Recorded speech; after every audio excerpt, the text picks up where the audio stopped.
Pendengar Trijaya, sebanyak 1,2 juta vaksin dari Sinovac, perusahaan asal Cina sudah tiba di Indonesia. Namun antivirus itu belum bisa didistribusikan ke daerah, termasuk di kota Kendari. Hal ini dikarenakan masih harus menjalani uji kelayakan dan uji klinis oleh Badan Pengawasan Obat dan Makanan (BPOM) RI. Dan rencananya pendengar Trijaya, pasca uji klinis, pemerintah kota Kendari bakal menggelar simulasi pemberian vaksin kepada tenaga medis sebelum diberikan kepada masyarakat. Pendengar Trijaya, Kepala Dinas Kesehatan Kota Kendari, Dr. Gigi Rahminingrum mengatakan, terkait simulasi vaksin masih menunggu petunjuk teknis dari pemerintah pusat, dalam hal ini Kementerian Kesehatan Republik Indonesia, serta persetujuan dari Wali Kota Kendari.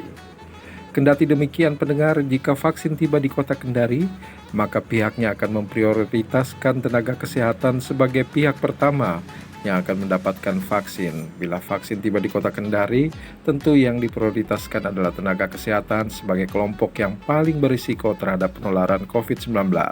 Setelahnya baru kita bagikan ke masyarakat, ungkap Rahminingrum. Lebih lanjut pendengar Trijaya, Rahminingrum mengatakan adapun lokasi simulasi vaksin di Kota Kendari akan dipusatkan di Puskesmas Benu-Benua di Kendari Barat dan saat ini masih ditunggu izinnya termasuk untuk sampel vaksin untuk simulasi nanti dan dipastikan vaksinnya diberikan aman karena sudah melalui beberapa uji klinis. Pendengar Trijaya, sementara itu juru bicara Satuan Tugas Penanganan COVID-19 Kota Kendari, Dr. Al-Ghazali Almirullah mengatakan, vaksin yang akan diberikan kepada masyarakat baik melalui simulasi maupun secara massal dipastikan aman sehingga tidak akan berdampak buruk bagi kesehatan. Pasalnya vaksin terpilih telah melewati sejumlah rangkaian uji coba dan telah diteruji secara klinis. Sekarang sedang diteliti dan diupayakan untuk meminimalisir risiko-risiko yang akan terjadi. Kalau memang ada risiko, pasti tidak akan diberikan. Berdasarkan informasi yang didapatkan pendengar dari Kemenkes Republik Indonesia, adapun tahap pelaksanaan simulasi yakni para tenaga kesehatan maupun masyarakat terlebih dahulu dilakukan screening terlebih dahulu untuk mengetahui apakah yang bersangkutan memiliki penyakit komorbid atau tidak. Jika peserta vaksinasi terindikasi memiliki penyakit penyerta atau komorbid, kata Al-Ghazali, maka akan diarahkan ke ruang pemeriksaan umum lalu diberikan surat rujukan untuk selanjutnya dirujuk ke rumah sakit.